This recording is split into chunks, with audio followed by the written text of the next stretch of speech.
नमस्कार दोस्तों, ईगडी vision YouTube channel में आपका स्वागत है। दोस्तों, अगर आपके घर में बच्चे हैं तो आप अपने आप को भाग्यशाली समझें।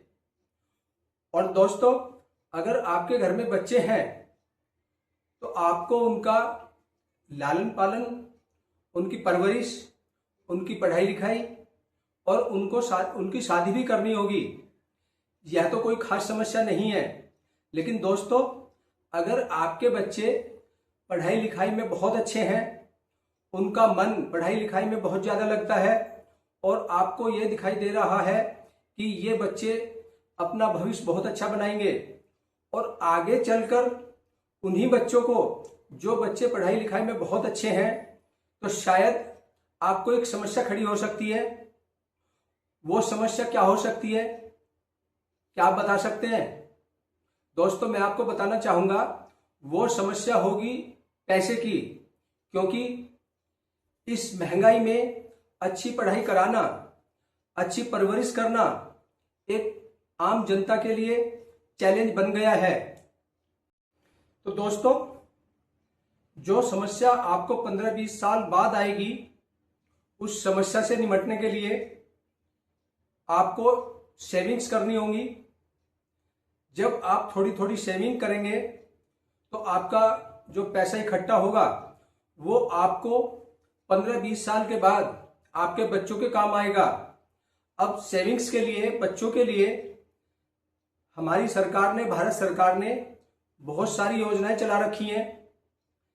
जैसे डाकखाने में, बैंक्स में और सरकारी और गैर सरकारी बहुत सारी ऐसी इंश्योरेंस कंपनीज हैं जिनमें आप थोड़ा थोड़ा पैसा जमा करके आप उस समस्या से निपट सकते हैं जो आपको 15-20 साल के बाद आएगी, जो आपके बच्चों की पढ़ाई में एक रुकावट पैदा करेगी। क्योंकि अगर बच्चा ज़्यादा पढ़ने लिखने में ज़्यादा अच्छा नहीं है तो शायद ये समस्या आपको ज़्यादा समस्या नहीं लगेगी, कुछ और काम भी कर सकता है। लेकिन आप अपने बच्चे को अच्छी पढ़ाई देना चाहते हैं, आपका बच्चा पढ़ना चाहता है, तो आपको यही पैसा, यही थोड़ी थोड़ी बचत करके कमाया गया पैसा आपको उस समस्या से बाहर निकालेगा।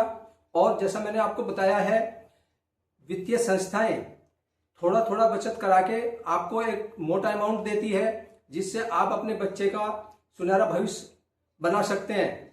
अब बैंक्स और बहुत सारी सेविंग्स, जो ऐसी वित्तीय संस्थाएं हैं, इनमें डाकखाना, बैंक्स, इंश्योरेंस कंपनीज और प्राइवेट संस्थाएं ऐसी हैं जिनमें आप थोड़ा थोड़ा पैसा जमा करें।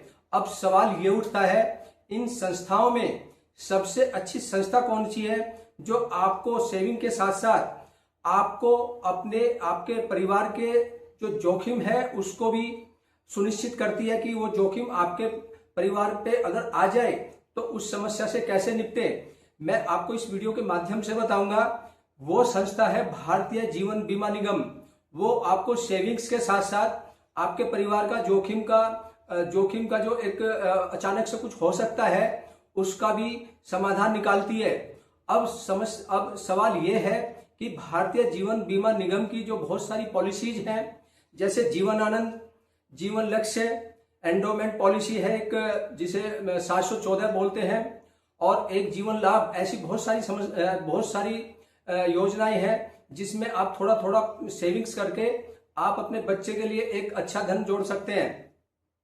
अब सवाल यह है कि इन सब योजनाओं में सबसे अच्छी योजना कौन सी है? अच्छी तो सभी हैं, लेकिन जीवन लक्ष्य एक ऐसी पॉलिसी है, इसमें आपके बच्चे के लिए सेविंग्स भी हो जाएगी, आपका परिवार सुरक्षित भी रहेगा, और जो आपका लक्ष्य है अपने बच्चे को पढ़ाने का, उसकी शादी का, इस तरह की जो आपके जिम्मेदारी हैं, उनमें ये जोड़ा गया पैसा बहुत काम आएगा। तो मैं आपको कहूंगा, कम से कम एक पॉलिसी हर परिवार को करानी चाहिए जिससे आपके बच्चे का भविष्य सुरक्षित रह सके और आप अपने बच्चे के भविष्य से सुरक्षित अपने आप को महसूस करें।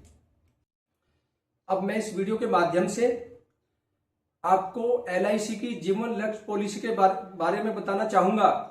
उदाहरण के तौर पर, अगर आप 8 लाख सम एश्योर्ड पॉलिसी के लिए आपको 101 रुपये प्रतिदिन बचत करनी होगी और पॉलिसी पूरा होने तक अपने बच्चे के लिए लगभग आप 21 लाख रुपए इकट्ठा कर लेंगे और जो आपके बच्चे की शादी में और उसकी पढ़ाई में काम आ सकते हैं। इस प्रकार आपको कोई ना कोई पॉलिसी अवश्य लेनी चाहिए। किसी और दूसरी संस्था के कंपैरिजन में भारतीय जीवन बीमा की जो जीवन लक्ष्य पॉलिसी है वो बहुत अच्छी है। मध्यम वर्गीय परिवार को यह पॉलिसी अवश्य लेनी चाहिए। अब मैं वीडियो के अंत में आपको जीवन लक्ष्य पॉलिसी के जो मुख्य बातें वो जरूर बताना चाहूंगा।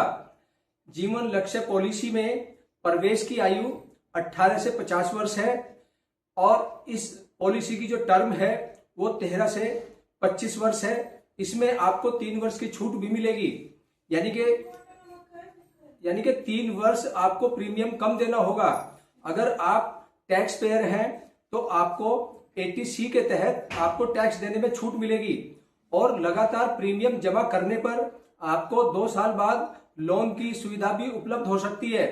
और पिता के न रहने पर, भगवान ना करे ऐसा, पिता के न रहने पर किस्तें नहीं जाएंगी और पिता की सामान्य मृत्यु होने पर परिवार को 8 लाख रुपए तुरंत मिल सकते हैं। बच्चे के विवाह के समय लगभग 21 लाख रुपए फिर मिलेंगे और दुर्घटना में मृत्यु होने पर लगभग 16 लाख रुपए फिर मिलेंगे।